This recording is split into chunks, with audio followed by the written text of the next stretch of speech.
नमस्कार दोस्तों आज हम जानेंगे राजा श्वेत क्यों खाया करते थे अपने ही शरीर का मांस।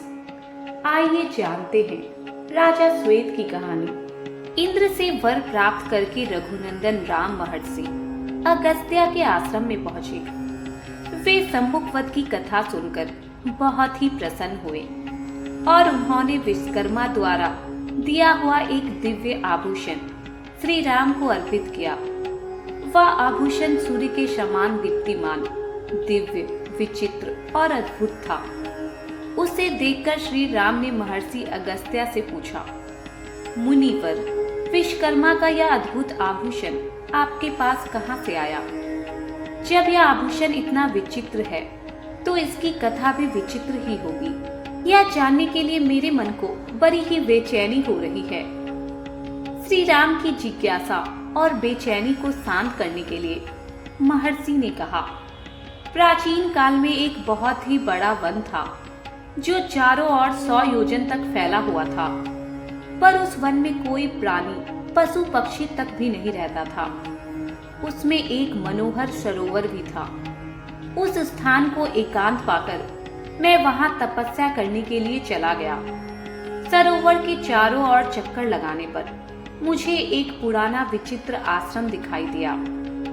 उसमें एक भी तपस्वी नहीं था। मैंने रात्रि वहां विश्राम किया। जब मैं प्रातःकाल स्नान के लिए सरोवर की ओर जाने लगा तो मुझे सरोवर के तट पर पुष्ट पुष्ट निर्मल स्वर्ग दिखाई दिया। मैं आश्चर्य से वहां बैठकर उस सब के विषय में विचार करने लगा। थोड़ी देर बाद वहां एक दिव्य विमान उतरा जिस पर एक सुंदर देवता विराजमान थे। उसके चारों ओर सुंदर वस्त्राभूषण से अलंकृत अनेक अप्सराएं बैठी थी। फिर वह देवता सहसा विमान से उतरकर उस सब के पास आया और उसने मेरे देखते ही देखते उस सब को खाकर फिर सरोवर में जाकर हाथ मुंह धोने लगा।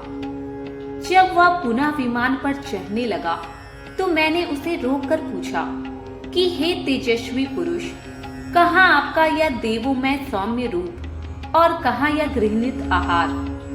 मैं इसका रहस्य जानना चाहता हूँ। मेरे विचार से आपको यह घृणित कार्य नहीं करना चाहिए था। मेरी बात सुनकर वह दिव्य पुरुष बोला कि मेरे महायशस्वी पिता विदर्भ देश के पराक्रमी राजा थे। उनका नाम सुदेव था। उनकी 2 पत्नियां थी जिनमें 2 पुत्र उत्पन्न हुए। एक का नाम था श्वेत और दूसरे का सूरत। मैं श्वेत हूँ। पिता की मृत्यु के बाद मैं राजा बना और धर्मानुकूल राज्य करने लगा। एक दिन मुझे अपनी मृत्यु की तिथि का पता चल गया और मैं सूरत को राज्य देकर इस वन में तपस्या करने के लिए चला आया। दीर्घ काल तक तपस्या करके मैं ब्रह्मालोक को प्राप्त हुआ, पर अपनी भूख प्यास पर कभी भी विजय प्राप्त ना कर सका। जब मैंने ब्रह्मा जी से कहा तो वे बोले कि तुम मृत्यु लोक में जाकर अपने ही शरीर का नित्य भोजन किया करो। यही तुम्हारा उपचार है, क्योंकि तुमने किसी को भी कभी कोई दान नहीं दिया, केवल अपने ही शरीर का पोषण किया है। ब्रह्मा लोक भी तुम्हें तुम्हारी तपस्या के कारण ही प्राप्त हुआ है। जब कभी महर्षि अगस्त्य उस वन में पधारेंगे तभी तुम्हें भूख प्यास से छुटकारा मिल जाएगा।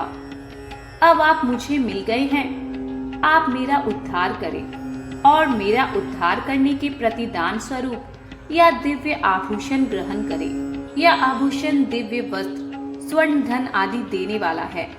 इसके साथ मैं अपनी संपूर्ण कामनाएं आपको समर्पित कर रहा हूँ। मेरे आभूषण लेते ही राजश्री श्वेत पूर्णतः तृप्त होकर स्वर्ग को प्राप्त हुए और वह सब भी लुप्त हो गया। जय श्री राम।